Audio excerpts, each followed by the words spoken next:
Alaska వేదికగా Russia అధ్యక్షుడు Putin, America అధ్యక్షుడు ట్రంప్లు ఇటీవల భేటీ అయిన విషయం తెలిసిందే. అయితే ఆ మీటింగ్ సారాంశమేమీ ఇప్పటిదాకా బయటకు రాలేదు. తాజాగా ఆ భేటీలో ఉక్రెయిన్కు పుతిన్ చేస్తున్న డిమాండ్లు ఏంటో ప్రస్తావిస్తూ రాయిటర్స్ ఓ కథనం ప్రచురించింది.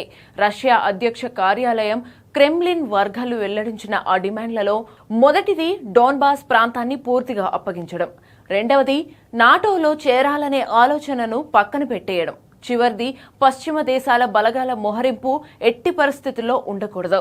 వాస్తవానికి ఈ మూడు పాత డిమాండ్లే. మరి కొత్తగా పుతిన్ ఏం చెబుతున్నారంటే 2024 జూన్లో ఉక్రెయిన్కు పెట్టిన కఠినమైన భూభాగాల డిమాండ్లను కొంతమేర తగ్గించినట్టు రష్యా వర్గాలు అంటున్నాయి.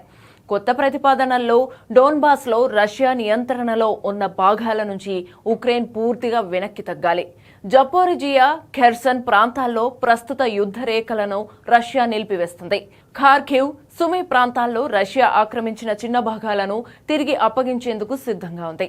ప్రస్తుతం డోన్బాస్లో 88%, జపరోజియా, ఖెర్సన్లో 73% రష్యా నియంత్రణలో ఉంది.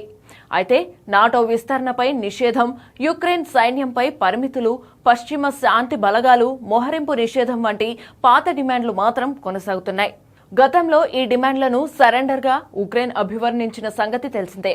అంతర్జాతీయంగా గుర్తింపు పొందిన యుక్రెయిన్ భూభాగాల నుంచి వెనక్కి తగ్గే ఆలోచనను జెలెన్స్కీ పూర్తిగా తిరస్కరించారు. యుక్రెయిన్కు రక్షణ కోటాగా పనిచేస్తున్న డోన్బాస్ నుంచి వెనక్కి తగ్గడం అంటే దేశం ఉనికి కోల్పోవడమని అంటున్నారాయన.